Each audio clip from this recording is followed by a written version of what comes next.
Bismillah, Assalamualaikum warahmatullahi wabarakatuh.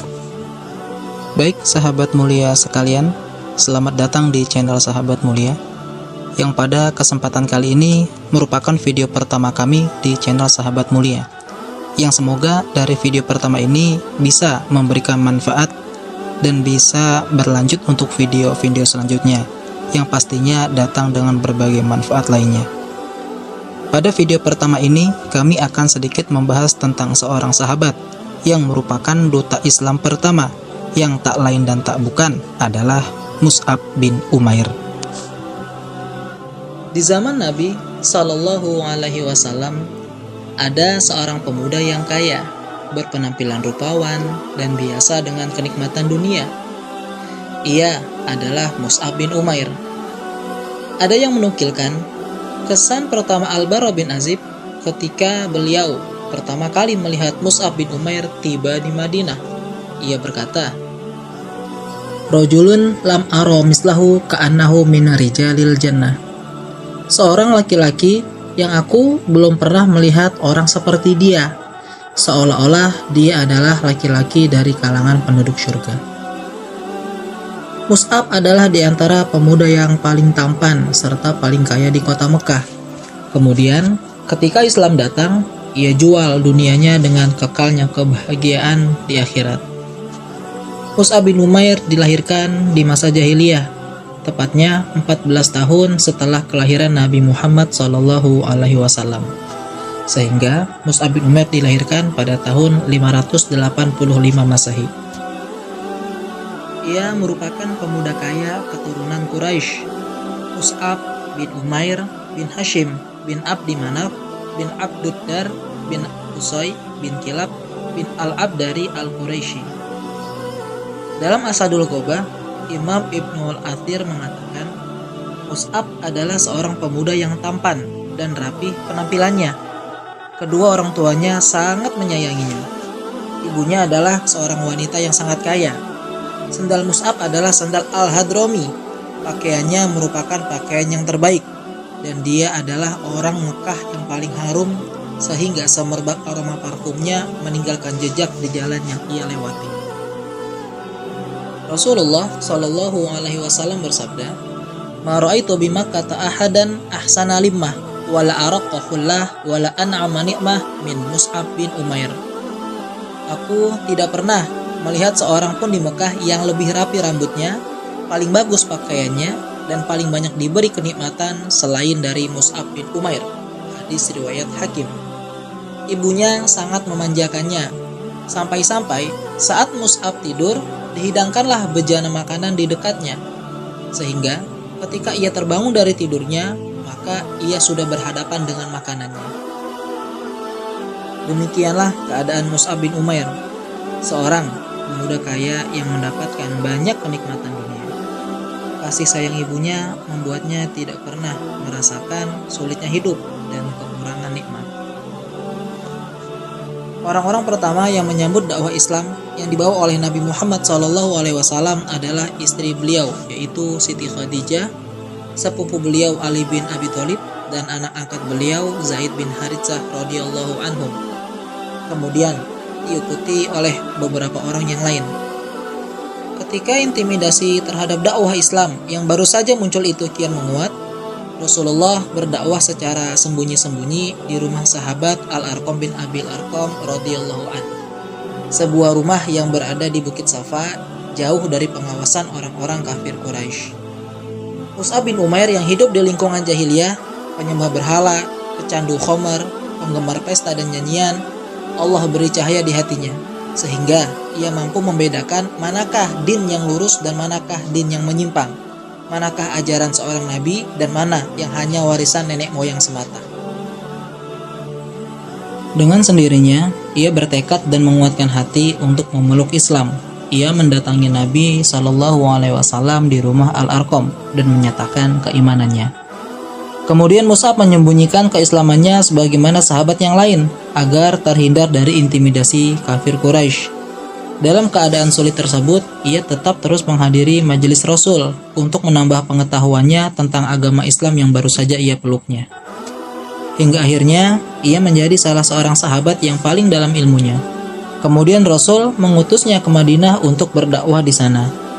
Suatu hari, Utsman bin Talhah melihat Mus'ab bin Umair sedang beribadah kepada Allah. Maka ia pun melaporkan apa yang ia lihat tersebut kepada ibunda Mus'ab. Saat itulah periode sulit dalam kehidupan pemuda yang terbiasa dengan kenikmatan ini dimulai. Mengetahui putra kesayangannya meninggalkan agama nenek moyang, ibu Mus'ab kecewa bukan kepalang. Ibunya mengancam bahwa ia tidak akan mau makan dan minum serta terus berdiri tanpa naungan apapun, baik di siang hari yang begitu terik ataupun di malam hari yang begitu dingin, sampai Mus'ab mau meninggalkan agama barunya tersebut. Saudara Mus'ab, Abu Aziz bin Umair, tidak tega mendengar apa yang akan dilakukan sang ibu. Lalu ia berkata, "Wahai ibu, biarkanlah ia. Sesungguhnya ia adalah seorang yang terbiasa dengan kenikmatan. Kalau ia dibiarkan dalam keadaan lapar, pasti dia akan meninggalkan agamanya." Maka Mus'ab pun ditangkap oleh keluarganya dan dikurung di tempat mereka. Hari demi hari, siksaan yang dialami Mus'ab kian bertambah. Tidak hanya diisolasi dari pergaulannya, Mus'ab juga mendapatkan siksaan secara fisik. Ibunya yang dulu sangat menyayanginya, kini tega melakukan penyiksaan terhadapnya. Warna kulitnya berubah karena luka-luka siksa yang menderanya. Tubuhnya yang dulu berisi, kini mulai terlihat mengurus.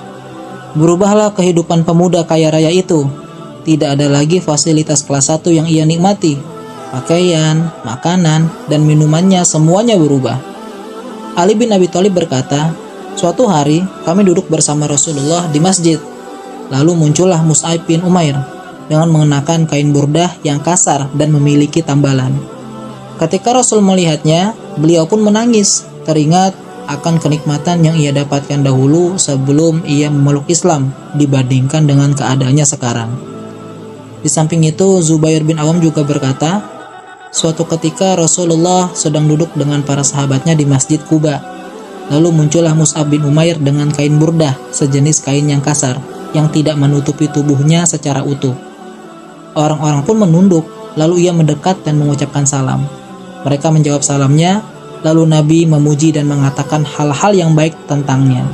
Dan beliau bersabda, 'Sungguh, aku melihat Mus'ab tatkala bersama kedua orang tuanya di Mekah. Keduanya memuliakan dia dan memberinya berbagai macam fasilitas dan kenikmatan. Tidak ada pemuda Quraisy yang semisal dengan dirinya. Setelah itu, ia tinggalkan semua itu demi menggapai ridha Allah dan menolong Rasul-Nya.'" Sa'ad bin Abi Waqqas berkata, "Dahulu saat bersama orang tuanya, Mus'ab bin Umair adalah pemuda Mekah yang paling wangi. Ketika ia mengalami apa yang kami alami, yaitu berupa intimidasi, keadaannya pun mulai berubah. Kulihat kulitnya pecah-pecah mengelupas, dan ia pun merasa tertatih-tatih karena hal itu sampai-sampai ia tidak mampu berjalan. Kami ulurkan busur-busur kami, lalu kami papah dia." Demikianlah perubahan keadaan Mus'ab ketika ia memeluk Islam. Ia mengalami penderitaan secara materi. Kenikmatan-kenikmatan materi yang biasa ia rasakan, tidak lagi ia rasakan ketika memeluk Islam. Bahkan sampai ia tidak mendapatkan pakaian yang layak untuk dirinya. Ia juga mengalami penyiksaan secara fisik sehingga kulit-kulitnya mengelupas dan tubuhnya menderita. Penderitaan yang ia alami juga ditambah lagi dengan siksaan perasaan ketika ia melihat ibunya yang sangat ia cintai memotong rambutnya, tidak makan dan tidak minum, kemudian juga berjemur di tengah teriknya matahari agar sang anak keluar dari agama barunya tersebut. Semua yang ia alami tidak membuatnya goyah, ia tetap teguh dengan keimanannya. Mus'ab bin Umair adalah salah seorang sahabat Nabi yang utama. Ia memiliki ilmu yang mendalam dan kecerdasan sehingga Nabi SAW mengutusnya untuk mendakwahi penduduk Yastrib, Madinah. Saat datang di Madinah, Mus'ab tinggal di tempat As'ad bin Zurarah. Di sana, ia mengajarkan dan mendakwahkan Islam kepada penduduk negeri tersebut, termasuk tokoh utama di Madinah semisal Sa'ad bin Mu'az. Dalam waktu yang singkat, sebagian besar penduduk Madinah pun memeluk agama Allah. Hal ini menunjukkan setelah taufik dari Allah akan kedalaman ilmu Mus'ab bin Umair, serta pemahamannya yang bagus terhadap Al-Quran dan Sunnah, baik cara penyampaiannya dan kecerdasannya dalam berargumentasi, serta jiwanya yang tenang dan tidak terburu-buru. Hal tersebut sangat terlihat ketika Mus'ab berhadapan dengan Sa'ad bin Mu'az. Setelah berhasil mengislamkan Usaid bin Hudair, Mus'ab berangkat menuju Sa'ad bin Mu'az. Mus'ab berkata kepada Sa'ad, "Bagaimana kiranya kalau Anda duduk dan mendengarkan apa yang hendak aku sampaikan? Jika engkau ridho dengan apa yang aku ucapkan, maka terimalah. Seandainya engkau membencinya, maka aku akan pergi." Sa'ad pun menjawab, "Ya, yang demikian itu lebih bijak."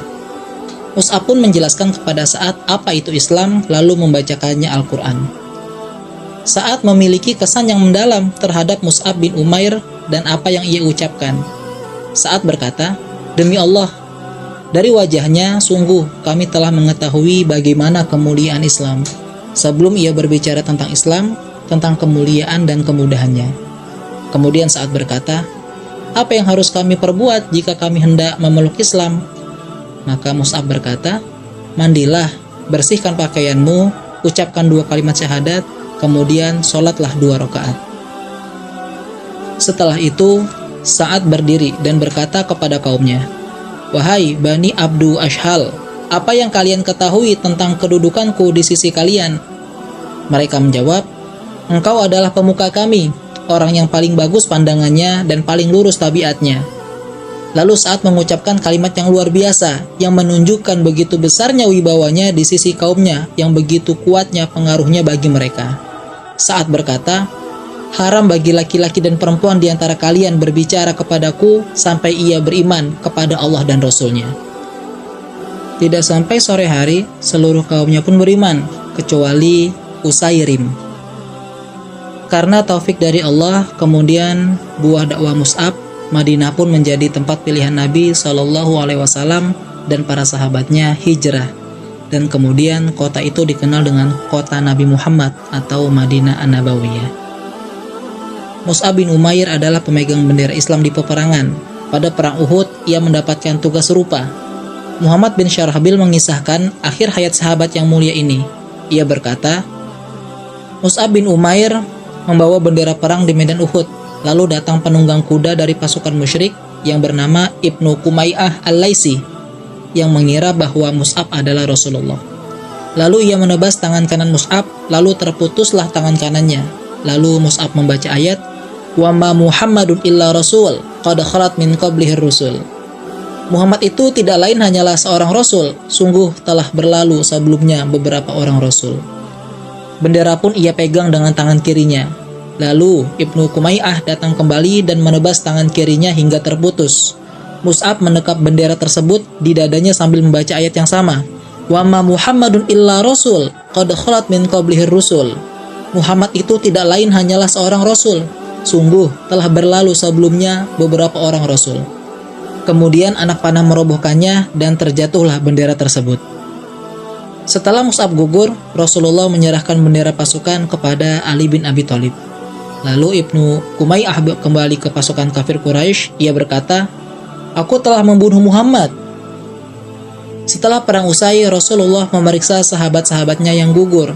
Abu Hurairah mengisahkan, setelah perang Uhud usai, Rasulullah mencari sahabat-sahabatnya yang gugur.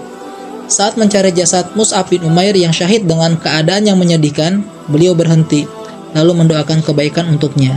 Kemudian beliau membaca ayat, "Minal mu'minina rijalun sodaku ma'ahadullah alaih, wa minhum man qada nahbahu wa minhum man yantazir, wa ma baddalu tabdila."